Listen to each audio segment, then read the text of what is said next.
Hey hello thumbnail designer, এখন থেকে আপনি চাইলে আপনার হাতে থাকা স্মার্টফোন দিয়ে এই ধরনের 3D রেন্ডার বানাতে পারবেন খুব সহজেই। বাংলাদেশে এইগুলো ব্যবহার তেমন দেখা যায় না, তো আপনি যদি এইগুলো ইউজ করেন তাহলে আপনার থাম্বনেল হবে আরো ক্রিয়েটিভ। ইন্ডিয়ার কিছু ইউটিউবার যেমন কাল তার থাম্বনেলে এই ধরনের 3D রেন্ডার ইউজ করে, আর এগুলো বানাতে পিসিতে ব্লেন্ডার ইউজ করে থাকে। যাই হোক, তো আজকের ভিডিওতে আমি তোমাদের দেখাবো কিভাবে তোমরা এই ধরনের 3D রেন্ডার খুব সহজেই তোমার ফোন দিয়ে বানাতে পারবে। ওকে, তো চলো ভিডিওটা শুরু করা যাক। আর ভিডিও শুরু করার আগে যারা এখনো সাবস্ক্রাইব করেন না তারা অবশ্যই সাবস্ক্রাইব করে দিবেন। প্রথমে আমরা চলে আসবো চ্যাট জিপিটিতে, এরপর আমরা এখান থেকে আমাদের যে ক্যারেক্টার আছে ওইটা দিয়ে দেবো। দেন আমরা এখান থেকে আমাদের ইচ্ছা মতো যেটা চাই ওইটা লিখে দেবো। তো এখানে কোনো প্রম্পট নাই, আপনারা প্রম্পটের নিচে লিখবেন। ঠিক আছে, তো আমি যেভাবে লিখতেছি আপনারা ওইভাবে লিখবেন। আর আজকে আমি যে পদ্ধতিটা দেখাচ্ছি এটা কিন্তু ইউটিউব আর কোথাও নাই। সো আপনারা আমার চ্যানেলে প্রথম দেখতেছেন। আপনি যদি ইউটিউবে 3D রেন্ডার লিখে সার্চ করেন তাহলে অনেক টিউটোরিয়াল পাবেন, কিন্তু এই ধরনের টিউটোরিয়াল কেউ দেয় নাই। আর অন্য সব যে টিউটোরিয়াল গুলো আছে ওইগুলো পিসিতে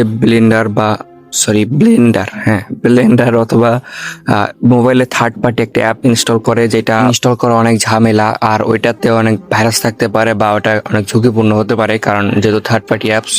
আর এইখানে আমি যা দেখাবো সবকিছু এআই নির্ভর।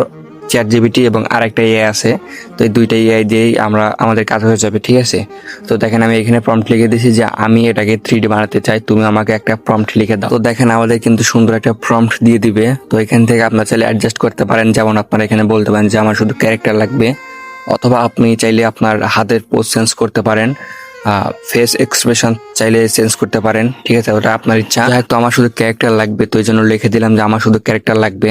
তো এখান থেকে হয়ে গেছে কিন্তু। আর আপনার চাইলে আর একটু লিখতে পারেন যে আমার ড্রেসও সেম লাগবে। ড্রেস এমনিতেই সেম দিবে, তবে যদি লিখে দেন তাহলে আর একটু এখানে গুরুত্ব দিবে। তো এখানে আমার একটু বানান ভুল হয়েছিল, মেবি ড্রেস সেম হওয়া লাগবে, আমি সেভ লিখে ফেলছিলাম। যাই হোক, তো এখানে ড্রেস সেম বুঝতে পারছি আর কি। তো এটা আমরা কপি করব। তো কপি করার পর আমরা চলে যাবো একটা ওয়েবসাইটে, আর ওয়েবসাইটটার জন্য আমরা ব্যবহার করব ক্রোম ব্রাউজার। আর এইখানে যে ওয়েবসাইটটি দেখতে পারতেছেন এইটি আমরা ইউজ করব আজকে। আর এটার লিঙ্ক আমি ডেসক্রিপশন বক্সে দিয়ে রাখবো, অথবা স্ক্রিনে নাম লিখে দেবো। ঠিক আছে, তো এটাতে আমরা আসবো, আসার পর আমরা যেই ক্যারেক্টার 3D করবো ওই ক্যারেক্টারটা আবার দিয়ে দেবো। এখানে নিচে প্লাস অপশনে ক্লিক করে আমাদের ক্যারেক্টারটা দিয়ে দেবো। দেন এখানে আমাদের যে প্রম্পটটা আছে ওই প্রম্পটটা দিয়ে দেবো। অ্যান্ড দেওয়ার পর আমরা আপলোড করার কিছুক্ষণ পরে আমাদের যে রেজাল্ট আছে ওটা পেয়ে যাবো।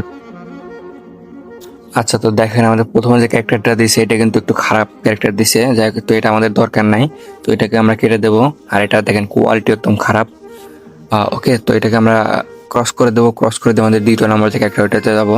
তো দেখেন এটা কিন্তু আমাদের কাজের জন্য পারফেক্ট। এটা ফেসে একটু সমস্যা হয়েছে, তবে যদি আরেকবার ইউজ করেন বা আরেকবার যদি আপলোড করেন তাহলে কিন্তু আপনাদের যে ক্যারেক্টারটা আছে একদম পারফেক্টলি আসবে। আর এটাও পারফেক্টলি হয়েছে। ঠিক আছে, তো এটাও চলে না, ভালোই চলে আর কি। ঠিক আছে, যাই হোক, তো এই ছিল আজকে ভিডিওটা কেমন লাগলো কমেন্ট বক্সে জানিয়ে দিবেন। আর অবশ্যই ভিডিওতে লাইক করে না থাকলে এখনই লাইক করে দিবেন।